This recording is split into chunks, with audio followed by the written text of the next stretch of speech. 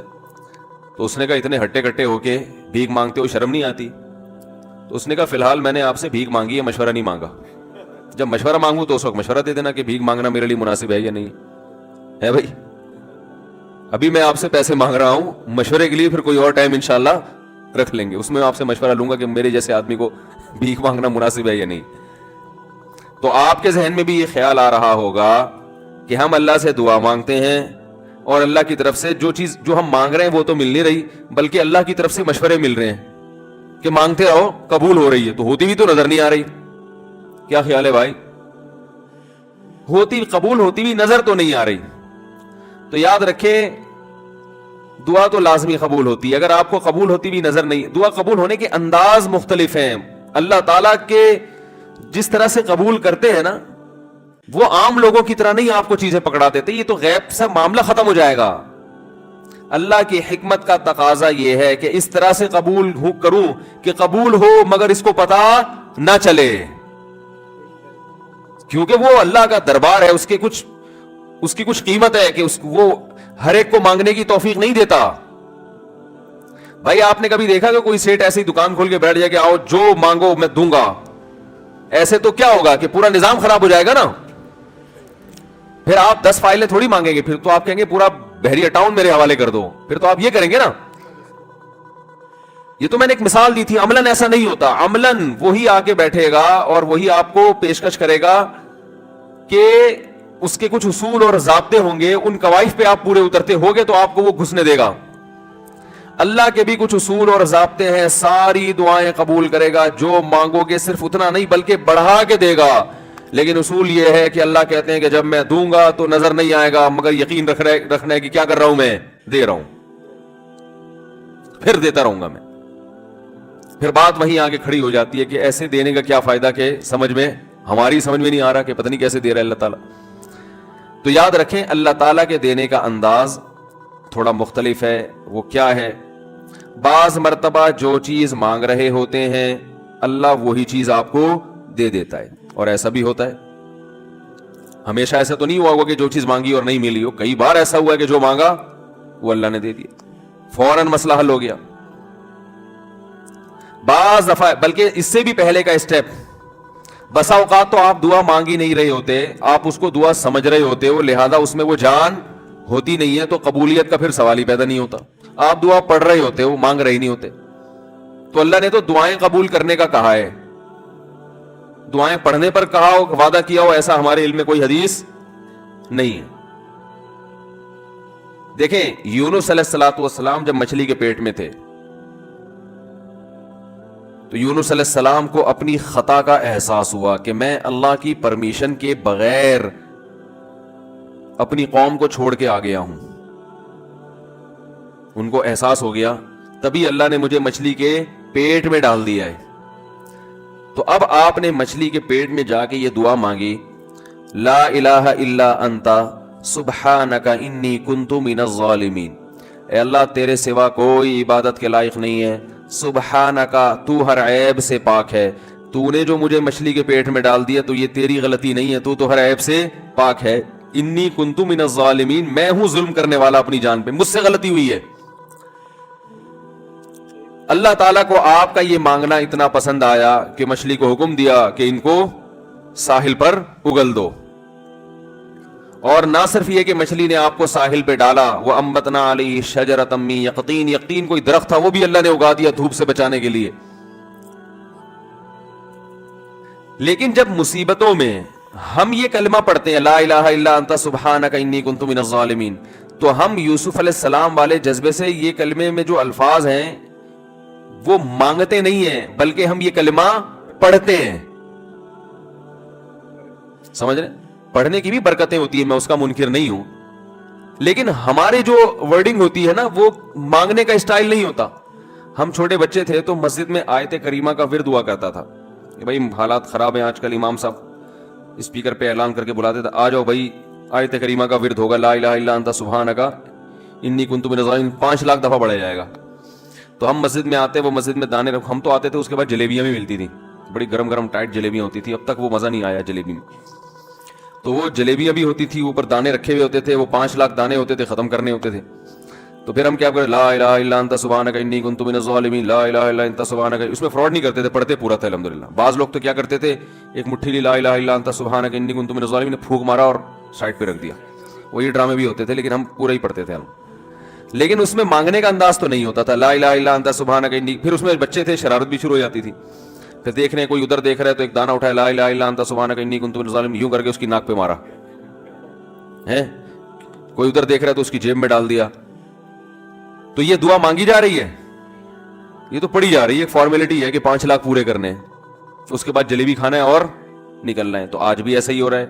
امام صاحب دعا مانگتے ہیں, لوگ کہتے ہیں یار چلو جب نماز پڑھ لی, 4 رکعتیں پڑھ لی, سلام بھی پھیر لیا, تو اس میں کیا جا رہا ہے, یہ بھی پورا ہی کر لو. ایسا ہی ہوتا ہے نا, یہ بھی پورا ہی کر لو, آمین آمین کہہ لیں گے. امام صاحب ڈرائیور ہیں, ہم پیچھے مقتدی ہیں, تو جہاں اتاریں گے وہیں اتریں گے ہم لوگ, پہلے تو نہیں اتر سکتے. تو یہ ایک لوگوں کے ذہن میں تصور ہے. نبی صلی اللہ علیہ وسلم نے فرمایا, اللہ ظاہر قلب کے ساتھ دعا کی طرف توجہ نہیں دیتے. ظاہر قلب کا مطلب آپ کا دل حاضر نہیں ہو, کچھ اور سوچ رہے ہو, اور ادھر سے آپ نے ویسے ہی ایک فارمیلٹی پوری کرنے کے لیے. اللہ کہتے ہیں کہ جب تو مانگنے میں مخلص نہیں ہے تو میں تجھے کیوں دوں. تو مانگنے میں ہی مخلص نہیں ہے. تو بعض دفعہ بلکہ اکثر ایسا ہوتا ہے کہ ہماری دعا میں جان ہی نہیں ہوتی.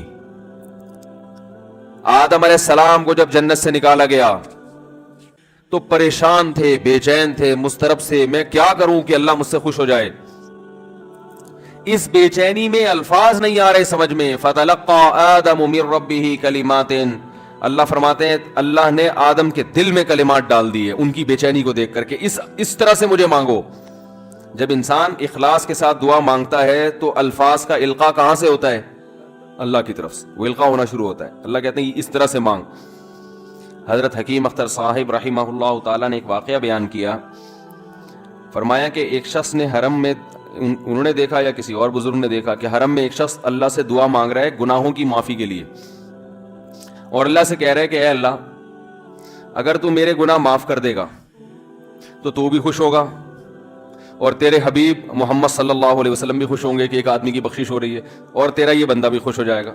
اور اگر معاف نہیں کرے گا تو بھی خوش نہیں ہوگا, کیونکہ اللہ کو جہنم میں ڈال کے خوشی تو ہوتی نہیں ہے بندوں کو. اور تیرے حبیب محمد صلی اللہ علیہ وسلم کو پتہ چلے گا, وہ بھی خوش نہیں ہوں گے, اور میں بھی خوش نہیں ہوں گا. شیطان خوش ہوگا جو تیرا دشمن ہے. اب خود سوچ لے, تو اپنے دشمنوں کو خوش کرنا چاہتا ہے, یہ اتنے سارے ہیں بھائی, اتنے سارے دوست ہیں تیرے, ان کو ناراض کر کے تو خوش کس کو کر رہا ہے, اپنے. تو جو تیرا بھی دشمن ہے, میرا بھی دشمن, اور تیرے حبیب محمد صلی اللہ علیہ وسلم کا بھی دشمن ہے. تو دیکھو کیسے الفاظ ہیں اس کے. تو ایسا کہ بظاہر بخشش کے علاوہ کا آپشن چھوڑا ہی نہیں. کیا خیال ہے؟ حجاج ابن یوسف بڑا ظالم تھا, بڑا ظالم. موت کا جب وقت آیا, تھے یہ لوگ ایمان والے, چاہے ظالم تھے, بدعمل تھے, لیکن اللہ پر ایمان بہرحال رکھتے تھے. ان کو پتا تھا کہ میں غلط کر رہا ہوں. جب موت کا وقت آیا تو کہنے لگا کہ اے اللہ لوگ کہتے ہیں کہ تو مجھے نہیں بخشے گا, لوگ کہتے ہیں کہ میرے جیسے گناہگار کو تو نہیں بخش سکتا. بڑے عجیب الفاظ ہیں, اللہ کی رحمت کو جوش دلا رہا ہے کہ تو ایسا کر کے دکھا دے, یعنی کچھ ایسا کر کے دکھا دے کہ جو تیرے بارے میں لوگ گمان کر رہے ہیں وہ گمان کیا ہو جائے.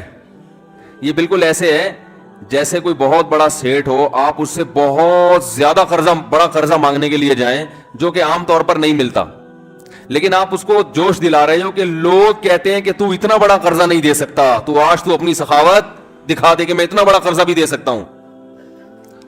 تو مرتے ہوئے کیا کہنے لگا کہ اللہ یہ پبلک کہہ رہی ہے کہ تو مجھے نہیں بخش سکتا, یعنی یہ تیری رحمت کو چیلنج کر رہی ہے کہ اتنے بڑے گناہگار کو نہیں بخشے گا اللہ, تو آج کیا کر لے, تو یہ دکھا دے اپنی رحمت سے کہ میں اتنے بڑے گناہگار کو بھی معاف کر سکتا ہوں. اب پتہ نہیں اللہ نے معاف کیا نہیں کیا, وہ تو اللہ کا معاملہ اور حجاج بن یوسف کا معاملہ, لیکن علماء کہتے ہیں یہ اس نے الفاظ بڑے ڈینجرس کہے ہیں مرتے وقت. ڈینجرس کا مطلب یعنی دوسرے معنی میں ایسے ہے کہ اس نے اللہ کی عرش کو ہلا دیا ہوگا.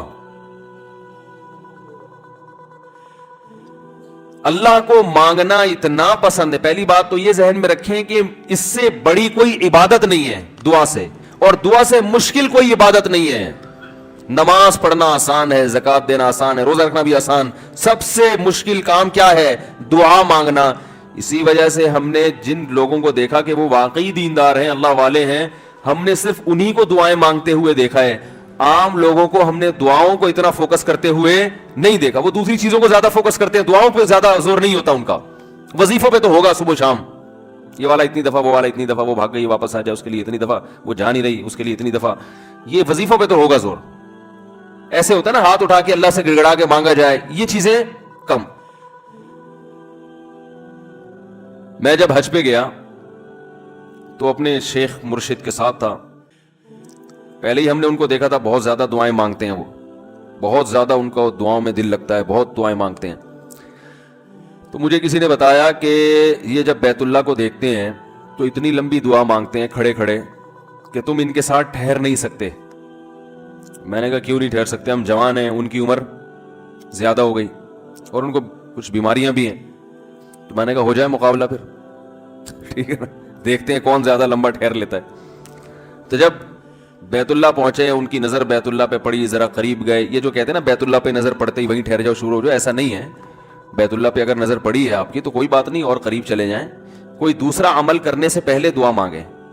پہلی نظر کا مطلب یہ ہوتا ہے کہ جب نظر پڑی ہے تو اب طواف شروع کرنے سے پہلے یا کوئی دوسرا عمل کرنے سے پہلے آپ جا کے دعا مانگیں. تو وہ دور سے نہیں بلکہ جتنا قریب جا کے مانگیں اتنا زیادہ اچھا. لوگ کیا کرتے ہیں, یوں منہ نیچے کر کے جا رہے ہوتے ہیں کہ پہلی نظر پڑ گئی تو پھر دعا کا موقع نکل جائے گا, تو یوں وہ ٹکرا بھی جاتے ہیں. کچھ نہیں ہوتا, نظر پڑ جائے تو اور تھوڑا قریب جائے, قریب جا کے دعا مانگے. تو ان کو ہم نے دیکھا کہ انہوں نے دعا مانگنا شروع کی, میں بھی کھڑا ہو گیا ساتھ میں, ہم نے کہا چلو ہم بھی مانگتے ہیں. تو وہ اتنی دیر تک حالانکہ کمر میں بھی تکلیف, بیماریاں بھی ہیں, شوگر بھی ہے, تو بالآخر میں نے ہتھیار ڈال دیا. میں نے کہا میں اتنی دیر کھڑا نہیں ہو سکتا. اور میں پھر اب بیٹھتے ہوئے شرم بھی آ رہی تھی کہ وہ بولیں کہ میری عمر زیادہ ہے اور یہ دیکھو ابھی جوان, شادیاں تو کرتا رہتا ہے, تو یہ کیا شادیاں کرے گا جو کھڑا نہیں ہو سکتا اتنی دیر. تو وہ اتنی دیر ہو گئی تو میں بیٹھ گیا واقعی. تو کئی ایسے ہمارے اکابر گزرے ہیں, بزرگ گزرے ہیں, 1 گھنٹہ 2 گھنٹہ 3 گھنٹہ. مرکز میں, تبلیغی مرکز میں کسی نے بتایا کہ ایک بزرگ کو میں نے دیکھا صبح اشراق کے وقت دعا مانگنا شروع کی ہے اور ظہر کی نماز میں اٹھے. اشراق کے وقت دعا مانگنا شروع کی اور کب اٹھے؟ یہ وہ لوگ تھے جن کا دعاؤں میں دل لگتا تھا. اب بتائیں دعا مشکل عبادت ہے یا نہیں ہے؟ حضرت عمر رضی اللہ تعالی عنہ کا قول ہے, فرماتے ہیں کہ مجھے اس بات کی پرواہ نہیں ہوتی کہ میری دعا قبول ہو رہی ہے کہ نہیں ہو رہی, مجھے اس کی فکر رہتی ہے کہ دعا مانگنے کی توفیق مل رہی ہے کہ نہیں مل رہی. کیونکہ اللہ جب ناراض ہوتا ہے نا کسی سے, مانگنے کی توفیق چھین لیتا ہے اللہ تعالیٰ. اور مانگنے کی توفیق دی ہوئی, اس کا مطلب اگر ناراض ہے بھی تو اتنا زیادہ نہیں ہے, تھوڑا بہت ہے, وہ تلافی چاہتا ہے کہ آپ کر لو. مانگنے کی توفیق ملنا اس کی علامت ہے کہ اللہ اگر ناراض بھی ہے تو بہت زیادہ نہیں روٹھا ہوا, بلکہ اس نے سوری کا آپشن دیا ہوا ہے کہ چلو مانگ کے اپنا منا لو, مجھے کسی بھی طریقے سے راضی کر لو.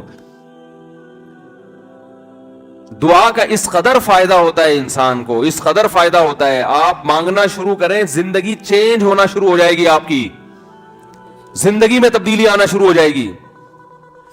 جتنا تعلق اللہ کے ساتھ دعا کے ذریعے بنتا ہے اتنا تعلق کسی اور چیز سے نہیں بنتا. دیکھو کسی سے دوستی کرنا چاہتے ہو, دوستی کا سب سے بہتر طریقہ کیا ہے؟ اس سے گپ شپ شروع کر دو. یہی طریقہ ہے نا بھائی. آپ کا دوست کون ہے؟ وہ جس سے آپ کی گپ شپ زیادہ ہوتی ہو, اسی سے دوستی ہوگی نا. اب آپ بتا رہے یہ میرا جگری دوست ہے, بہت پرانا دوست ہے. میں پوچھوں گا آپ سے بھائی یہ دوستی کیسے ہوئی؟ یہ دوستی بھائی ایسے ہوئی کہ میں جس کالج میں پڑھتا تھا وہیں یہ بھی یہی پڑھتا تھا, تو کیا کرتے تھے آپس میں, کوئی بات چیت ہوتی؟ نہیں, بات چیت تو نہیں ہوئی کبھی زندگی میں, تو پھر دوستی کیسے ہو گئی؟ پڑھتے تو بہت سارے لوگ ہیں. دوستی کے لیے سب سے پہلی چیز کیا ہے؟ بات چیت. دعا میں انسان بات چیت شروع کر دیتا ہے, کس کے ساتھ؟ اللہ کے ساتھ. تو اللہ اور بندے کا کنیکشن مضبوط ہونا شروع ہو جاتا ہے. اس لیے اہل اللہ کو تو اس کی پرواہ نہیں ہوتی کہ میری دعا قبول ہو بھی رہی ہے کہ نہیں ہو رہی ہے. وہ کہتے ہیں ہمیں مانگنے کی توفیق مل رہی ہے, معذرت کے ساتھ تھوڑی میں ابیوز لینگویج استعمال کرتا ہوں, کہ بھاڑ میں جائے قبول ہونا, ٹھیک ہے نا. ہمیں تو اس بادشاہ کے دربار میں ہاتھ پھیلانے کی توفیق مل رہی ہے, بس ہمارے لیے اتنا کافی ہے, تعلق بحال ہے ہمارا اس سے. تو میں یہ عرض کر رہا تھا کہ کبھی ہماری جو دعائیں قبول نہیں ہوتی بسا اوقات اس کی وجہ یہ ہوتی ہے کہ ہمارا وہ عمل دعا ہوتا ہی نہیں ہے. جب دعا ہی نہیں ہوتا تو پھر اس میں قبولیت کہاں سے آ گئی؟ وہ تو ہم پڑھ رہے ہوتے ہیں الفاظ رٹا لگا کے ایک چیز کو, یعنی ایک پڑھنے کے انداز میں ہوتی ہے, وہ اس میں جذبات ہی نہیں ہوتے. جذبات کن لوگوں کے ہوتے ہیں؟ امام بخاری رحمہ اللہ تعالی کی سوانے پڑھیں آپ, بچپن میں نابینا ہو گئے, والدہ تو آپ کو بڑا علم سکھانا چاہتی تھی, پریشان کہ اللہ یہ تو میرا بچہ ہی نابینا ہو گیا. تو رات کو مصلے پہ گڑ گڑا کے دعا مانگنا شروع کیا, اللہ میرے بچے کی بینائی واپس لوٹا دے, اللہ اس کی بینائی واپس لوٹا دے. اتنا مانگا ہے کہ روتے روتے دعا مانگتے مانگتے آنکھ لگ گئی, خواب آیا, دو فرشتے آپس میں بات کر رہے ہیں کہ اللہ نے اس عورت کی دعا قبول کر لی ہے اور اس کے بچے کو بینائی لوٹا دی ہے. جب آنکھ کھلی ہے تو دیکھا کہ بچے کی بینائی واپس لوٹ چکی تھی, بینائی واپس لوٹ چکی تھی. ہندوستان میں ایک بزرگ تھے, رمضان نام تھا ان کا, یہاں کراچی ہجرت کر کے آ گئے تھے ہندوستان سے. تو جو کوئی اس طرح کے بڑے لوگ ملتے تھے نا, جو بھی نیک ہوں پرہیزگار ہوں, تو میں ان سے تھوڑا سا انٹرویو لیتا تھا کہ آپ نے کوئی ایسی کوئی واقعہ دیکھا ہو, کوئی کرامت دیکھی. انہوں نے اپنا بڑا دلچسپ واقعہ سنایا. فرماتے ہیں کہ میں نے اپنی آنکھوں سے دیکھا کہ ہندوستان کے ایک علاقے میں جو بلوائی تھے نا, جو بلوا کرنے والے ہندو تھے, انہوں نے, دہشت گردوں نے مسلمانوں کے علاقوں پہ حملہ کر دیا. مسلمان بہت تھوڑے تھے, مقابلہ نہیں کر سکتے تھے. کہتے ہیں کہ ایک بزرگ تھے وہیں کہیں مظاہر علوم کے یا دیوبند کے. مقصد میرا یہ نہیں ہے کہ کوئی دیوبند کے علاوہ کوئی بزرگ نہیں ہوتا, وہ چونکہ واقعہ ان کا اس لیے, لوگ اس پہ بھی کہتے ہیں کہ اپنے مسلک کو وہ کرنا ہے, وہ اتفاق سے تھے وہاں کے, تو اس لیے میں نے بول دیا. تو وہ مکان کی چھت پہ کھڑے ہو گئے اور اللہ سے دعا مانگنے لگے. بہت گڑ گڑا کے دعا مانگی انہوں نے کہ اللہ ان لوگوں کے شر سے ہمیں بچا لے.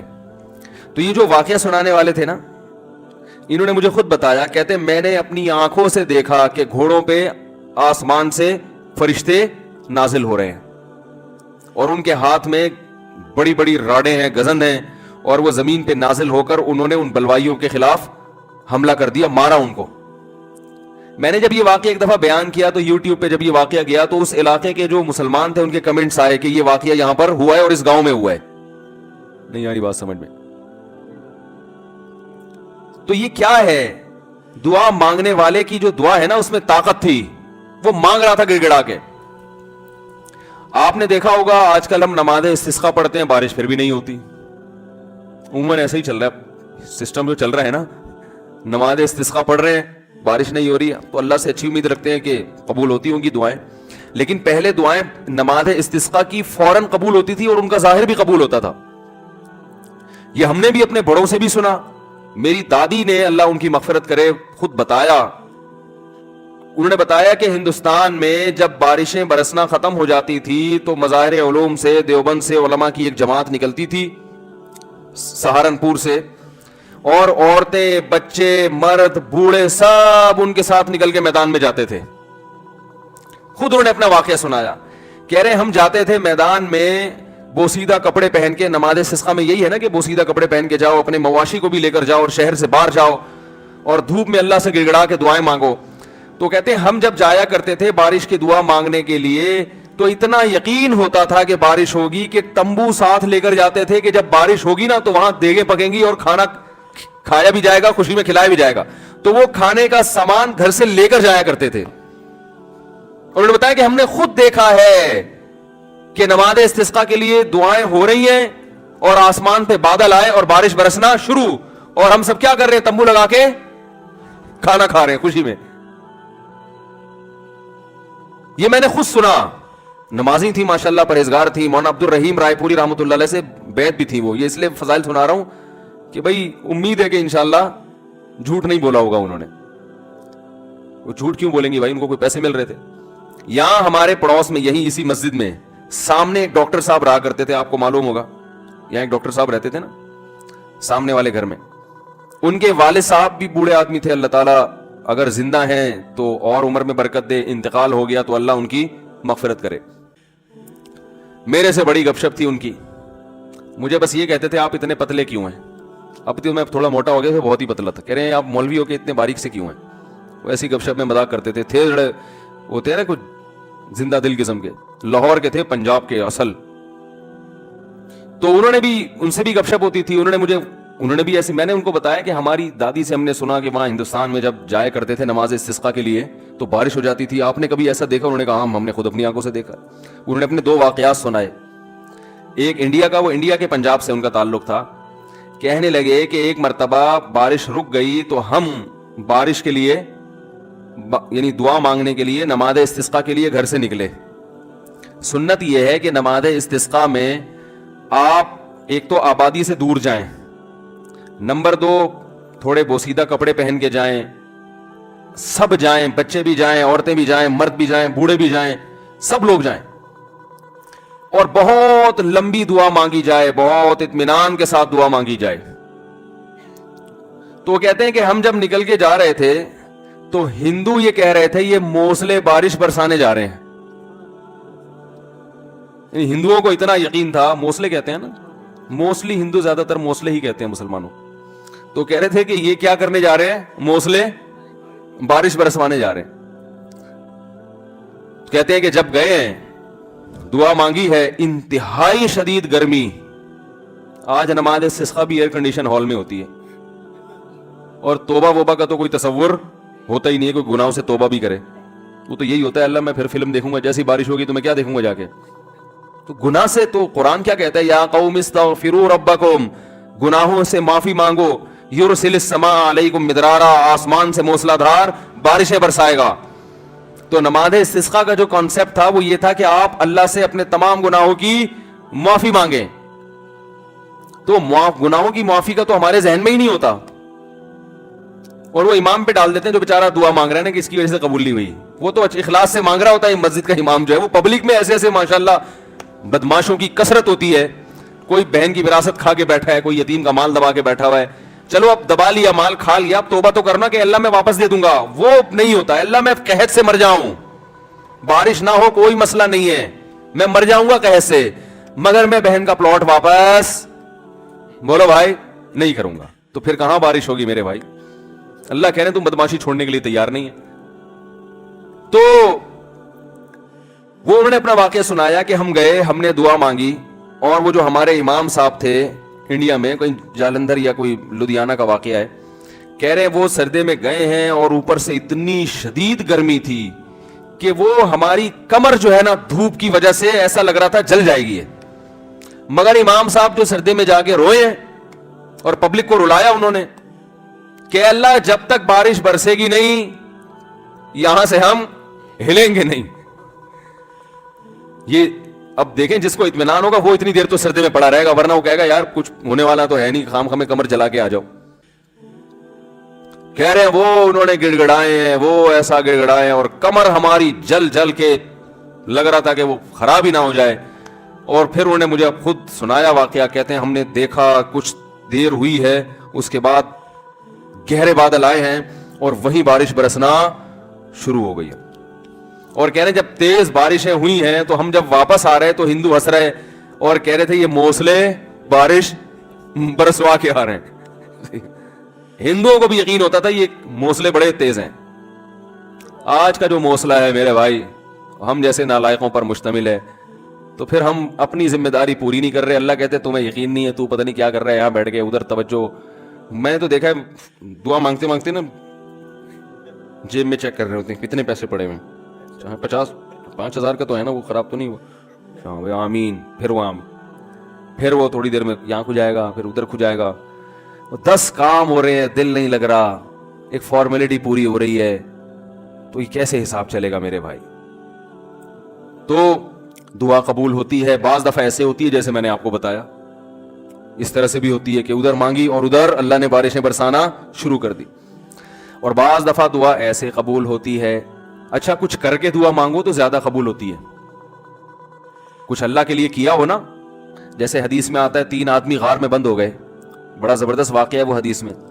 غار میں گئے تھے, اوپر سے پتھر لڑکا اور غار کا منہ بند, اب نکلنے کا راستہ ہی نہیں, اور ان کو کوئی آواز بھی نہیں باہر جا سکتی, فون وون تو ہوتا نہیں تھا پہلے. تو اب ان کو یقین ہو گیا کہ اب ہمارا انجام سوائے موت کے کچھ نہیں ہے, اس میں تڑپ تڑپ کے مرنا ہی اور کچھ نہیں ہوگا.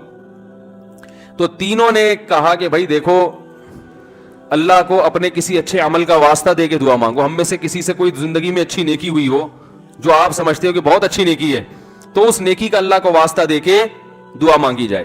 تو مشہور حدیث ہے, جلدی جلدی مکمل کرتا ہوں. ایک نے کہا اللہ میں بکریاں چراتا تھا, گھر آیا, اپنے بچوں کو دودھ پلانے سے پہلے میں نے کہا والدین کو پلاؤں گا, والدین سو گئے تھے, تو ساری رات سرہانے ان کے سرہانے کھڑا رہا تھا میں سر کے پاس, ان کو جگاؤں گا بھی نہیں کہ نیند خراب ہو, اور ایسا بھی نہیں ہوگا کہ پہلے بچوں کو پلا دوں, پہلے ماں باپ بعد میں اپنے بچے. پوری رات پیالہ لے کے سر کے کنارے کھڑا رہا, جب صبح اٹھے تو پھر ان کو پلایا, اٹھا بھی نہیں رہا. والدین کی خدمت کتنی بڑی نیکی ہے دیکھو. اللہم ان کنت فعلت ذلک ابتغاء وجہک فاصرف عنا ما نحن فیہ فاکشف عنا ما نحن فیہ. اے اللہ اگر میں نے یہ تیرے لیے کیا تھا اور تجھے یہ میری نیکی پسند آ گئی ہے, تو آج جس مصیبت میں مبتلا ہے اللہ اس مصیبت سے ہمیں نجات دے دے. کیسی اللہ کی قدرت, وہ پتھر ہلائے اپنی جگہ سے. پتا چلا میرے بھائی, ماں باپ کی خدمت بڑی بڑی چٹانوں کو اپنی جگہ سے ہلا دیتی ہے بغیر کسی وجہ کے. اتنا بڑا عمل ہے یہ. آج برداشت نہیں ہوتا, نہ باپ کی ڈانٹ برداشت ہوتی ہے نہ ماں کی ڈانٹ برداشت ہوتی ہے.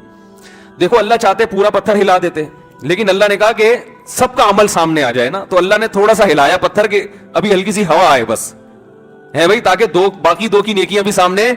ویسے تو اللہ کو اتنا پسند آیا کہ اللہ چاہتے تو ہٹا دیتے نا پتھر.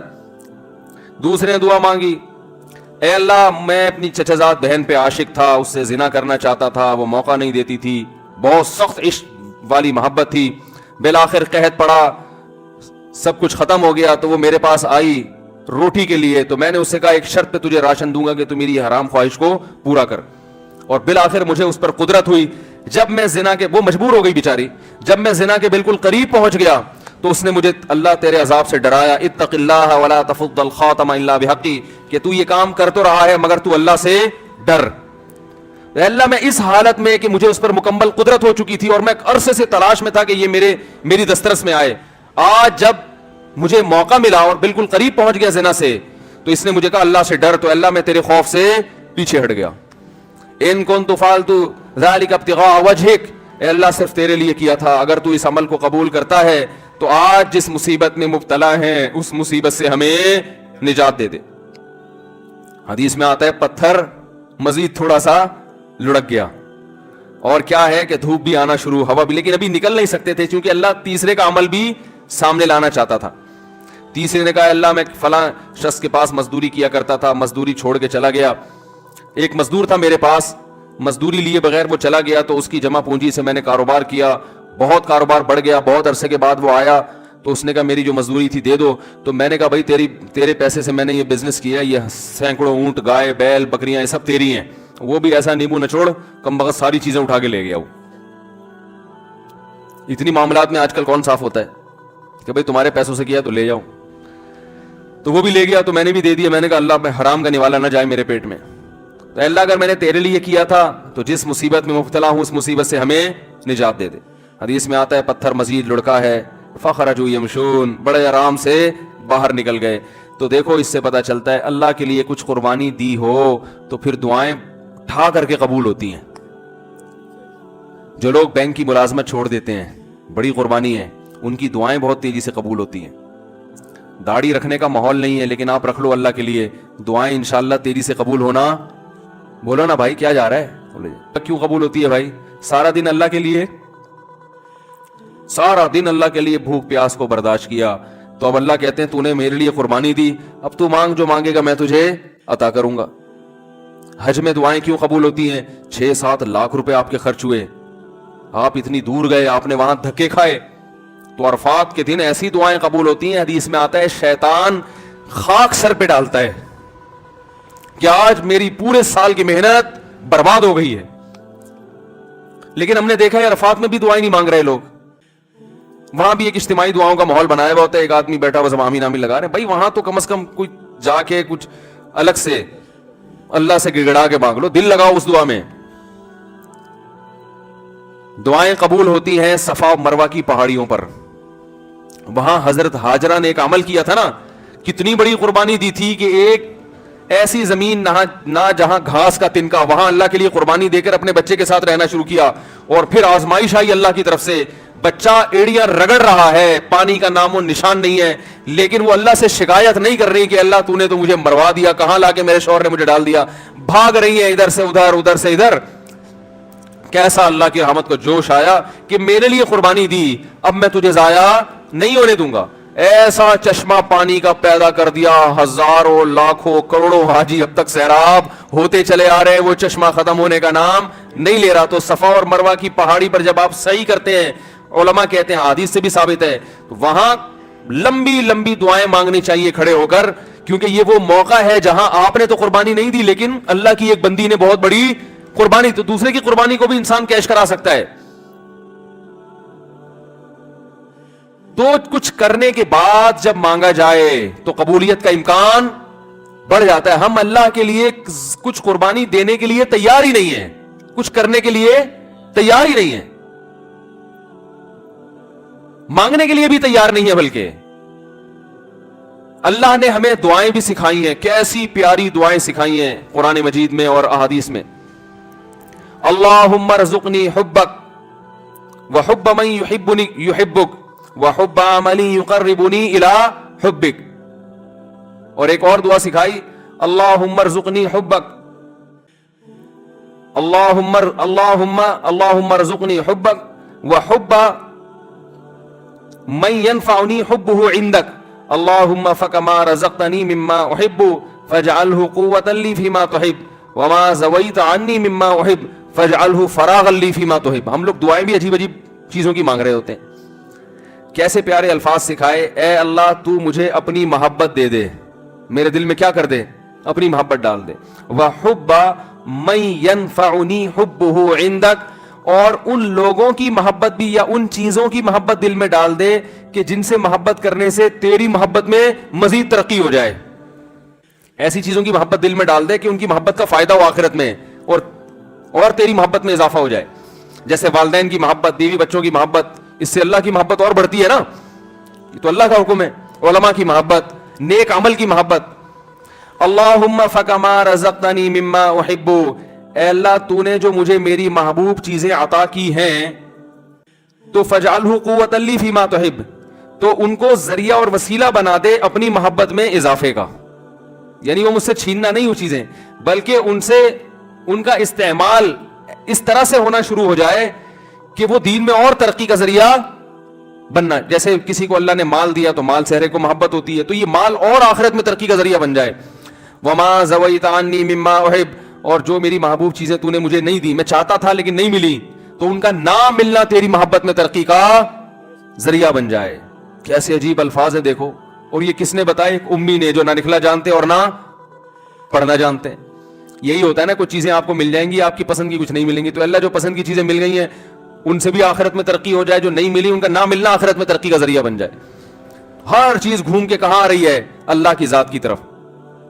تو بھائی رمضان کی چند گھڑیاں باقی ہیں, کچھ وقت نکال کے اللہ سے گڑگڑا کے.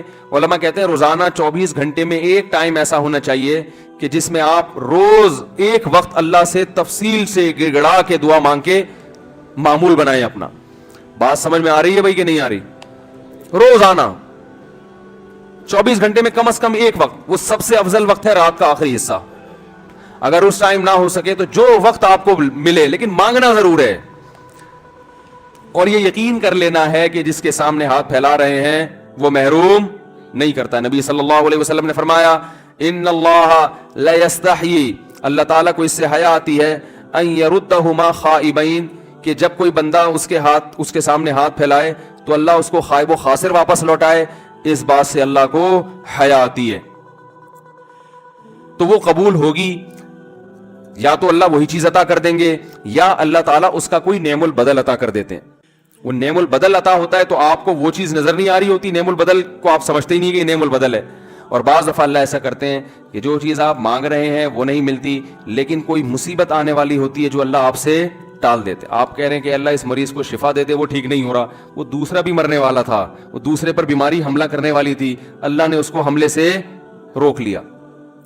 کتنا بڑا فائدہ ہو گیا. اور بعض دفعہ یہ ہوتا ہے کہ جو چیز آپ مانگ رہے ہیں وہ نہیں ملتی، لیکن اس مانگنے سے جو مقصد تھا وہ مقصد مل جاتا ہے. آپ کو کوئی پریشانی آئی، آپ دعا مانگ رہے ہو اللہ وہ پریشانی ٹال دے، اللہ نے وہ پریشانی تو نہیں ٹالی، لیکن اس کی وجہ سے جو آپ کا دل پریشان ہو رہا تھا وہ دل کی پریشانی کو دور کر دیا. تو مقصد حاصل ہو گیا کہ نہیں ہو گیا؟ ارے آپ مانگ رہے تھے اللہ غربت دور کر دے، تو غربت کی وجہ سے ٹینشن ہو رہی ہے نا، اللہ نے ٹینشن دور کر دی، تو پیسے سے مقصد ہے. ہو غریب مگر مزہ ویسے آ رہا ہے جیسے مالداروں کو آتا ہے. بہت مشکل ہے سمجھانا، کیا کریں یار. ہو غریب مگر اندر سے دل کیا ہو گیا؟ مالدار ہو گیا. سکون وہ ملے گا جو اللہ نے مالداروں کو بھی عطا نہیں کیا ہوگا، ویسا سکون مل جائے گا. آپ بیماری میں دعا مانگ رہے ہو اللہ شفا دے دے، شفا تو نہیں ملی مگر اسی بیماری پر اطمینان نصیب ہو گیا جو ایک صحت مند آدمی کو ہوتا ہے، صبر نصیب ہو گیا. اور کچھ نہیں تو آخرت کے میں اللہ کے بینک میں یہ دعا کیا ہو جاتی ہے؟ جمع ہو جاتی ہے، اور آخرت میں اس کا اجر ملے گا. ایک روایت میں آتا ہے جب بندہ دیکھے گا اپنے عمل کو قیامت کے دن، اے اللہ یہ اتنی ساری چیزیں میرے لیے گفٹ، یہ کیا؟ اللہ کہیں گے یہ تیری وہ دعائیں ہیں جو آخرت کے لیے ہم نے اسٹاک کر دی تھیں. وہ کہے گا کاش میری کوئی دعا بھی قبول نہ ہوئی ہوتی. تو میرے بھائی اہل اللہ اس لیے مانگتے ہیں. اور دیکھو ایک آخری بات کہ قبول نہ کرنا کس کا کام ہے؟ اللہ کا. دیکھو جب ہم کوئی بیمار ہوتا ہے تو ہم کہتے ہیں یار اس کو ہاسپٹل میں ایڈمٹ کرواؤ، جو اپنی ذمہ داری ہوتی ہے آپ وہ پوری کرتے ہیں. اب آپ نے جب ڈاکٹروں کے حوالے کر دیا تو ایک تسلی ہو جاتی ہے نا کہ یار ہمارا جو کام تھا ہم نے کر دیا ہے، اب ہم کیا کریں، اب تو ڈاکٹروں کے حوالے ہے، یا وہ علاج کرتے ہیں تو ٹھیک ہے، نہیں کرتے تو ابھی ان کا ہیڈیک ہے، ہم کیا کر سکتے ہیں. اب تو تسلی تو ہو جاتی ہے نا. تو مسلمان جب اللہ کے دفتر میں فائل جمع کرا دے، معاملے اٹکے ہوئے آپ نے اللہ کے آفس میں فائل جمع کرا دی کہ میں نے اپنا کام کر لیا، گڑ گڑا کے دعا مانگ لی ہے، تو مسلمان کو بھی ایک تسلی ہو جاتی ہے کہ بھائی اب اللہ کے حوالے ہے، وہ قبول کر لے تو بھی ٹھیک ہے، نہیں کرے تو وہ انشاءاللہ اب فیصلہ کس کے حق میں ہوگا؟ میرے حق میں، کیونکہ اللہ تعالیٰ ضائع نہیں کرتا اپنے بند. تسلی ہو جاتی ہے کہ اب یہ دعا قبول ہو تو بھی ٹھیک ہے، قبول نہ ہو تو بھی ٹھیک ہے. تو دعا سے مسلمان کو کیا ملتا ہے؟ اطمینان ملتا ہے، سکون ملتا ہے. تو ادعوا ربکم تضرعا وخفیا، اللہ فرماتے ہیں چپکے سے مانگو اور عاجزی اور انکساری کے ساتھ مانگو.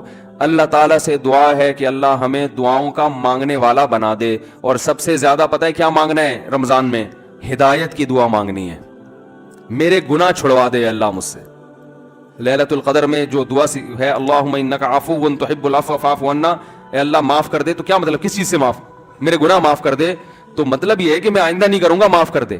ہم یہ دعا مانگ رہے ہوتے ہیں کہ اللہ کرتا تو رہوں گا میں موت تک لیکن تو معاف کر دے. تو ایسا نہیں ہوتا میرے بھائی. ایسا کریں گے تو کوئی بھی نہیں آئے گا نا. اب اللہ کی طرف کون آئے گا پھر جب اسی طرح بدماشی میں ہی اللہ خوش ہے؟ تو نہیں خوش ہوتا اللہ تعالیٰ ایسے. تو اللہ سے توبہ کی توفیق مانگی جائے. اللہ میں ان گناہوں کے دلدل میں پھنس چکا ہوں، تو مجھے اس دلدل سے نکال لے. تو یہ بھی زیادہ مانگنی چاہیے دعا. اللہ تعالیٰ ہماری تمام دعاؤں کو، حاجات کو پورا کرے.